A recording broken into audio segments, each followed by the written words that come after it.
cargo ship was hit by an Iranian drone in the Strait of Hormuz, the UN paused its evacuation plan, and the fragile peace deal is suddenly a lot more fragile. Venezuela's earthquake death toll climbed past 188 as rescue workers dig through what used to be La Guaira. Florida became the first state to sue OpenAI, alleging that ChatGPT helped plan a mass shooting. And an Australian woman put googly eyes on a $50,000 sculpture while high on MDMA and vodka, which is the most expensive art criticism in the country's history. I'm Lumina, and this is the Daily Dumpster Fire. The Strait of Hormuz crisis, which has been simmering for months, boiled over again on Thursday. The British military reported that a cargo vessel, the Ever Lovely, was struck by a projectile off the coast of Oman. A US official told the Associated Press that the weapon was an Iranian drone flown by the Islamic Revolutionary Guard Corps. The attack came hours after Iran's newly established Persian Gulf Strait Authority warned vessels not to use the UN-backed evacuation route without Tehran's permission.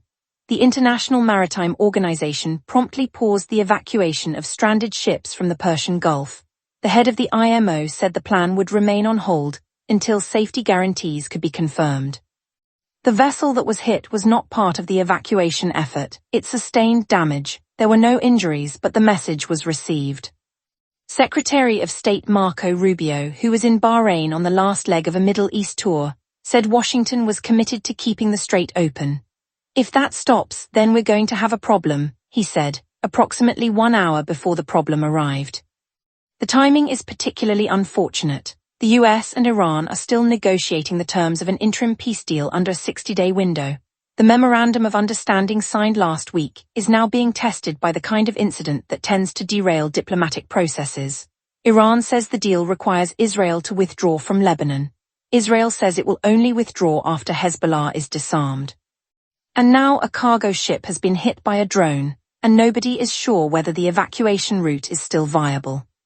Oil briefly dipped below its pre-war price of $73 a barrel on Thursday, suggesting the market believed the situation was improving.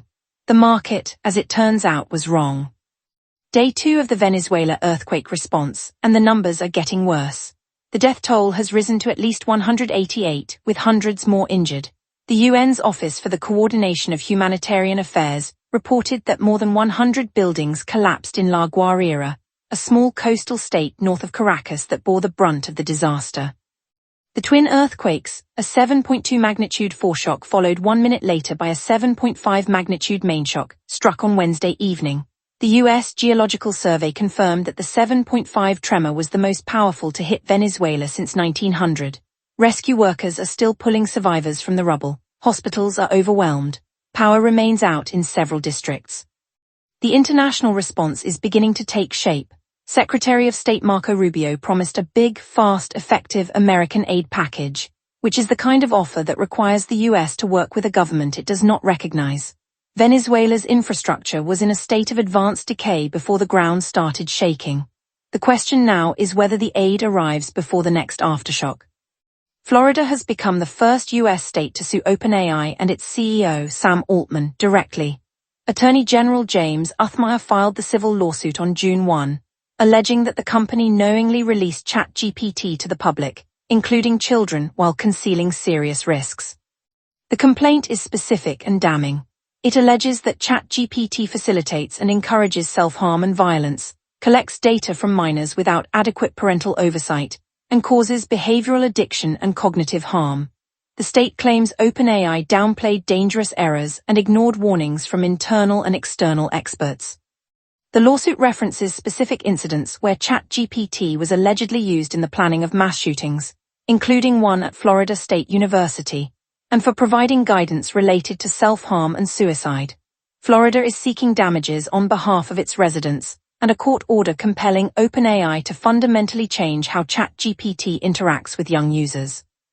OpenAI has responded by stating that its models are trained to refuse requests that could enable violence, and that it cooperates with law enforcement when safety risks are identified. The company denies responsibility for the incidents referenced in the lawsuit. The significance is not the legal merits of the case, which will take years to resolve. The significance is that a state government has decided that the best way to regulate AI is to sue it. Florida is not waiting for Congress.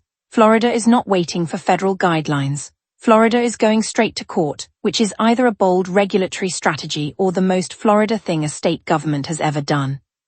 And now 3 stories from a world in which an Australian woman put googly eyes on a sculpture, while under the influence of MDMA and 3 liters of vodka, a Brooklyn mechanic turned a pothole into a profitable business, and the Texas Department of Transportation gave up on a town called Bug Tussle.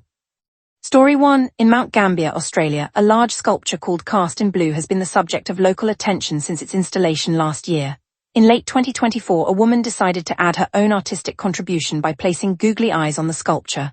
On March 24, she pleaded guilty to making graffiti. According to the defendant, she was high on MDMA and had consumed 3 liters of vodka before the incident. She said she wanted to make the sculpture look funny, but admitted it was one of the stupidest things I've ever done. Magistrate Kylie Scholes ordered her to pay $2,000 in compensation and complete 60 hours of community service. Your actions mock the sculpture and the artist, the magistrate said. The sculpture presumably now has a restraining order. Story 2. In Brooklyn, New York, a 23-year-old mechanic named Javier Yat has turned a municipal failure into a thriving business. Yat set up a mobile tire station next to a massive pothole approximately 60 square inches and 12 inches deep. He works out of his van, typically arriving around 12:30 a.m. and staying until 10 a.m., changing 15 to 20 tires each night. He charges between $150 and $300 per tire.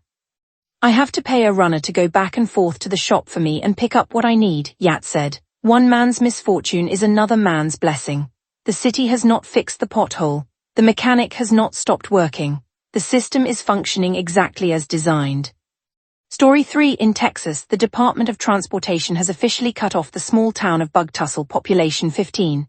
More than 70 road signs bearing the town's name have been stolen over the years, and the DOT has announced it will not supply anymore. People just like the name Bug Tussle and they steal the signs, explained resident Deborah Stout. The town of Bug Tussle now exists in a state of official signage deprivation. The signs are gone, the DOT is done.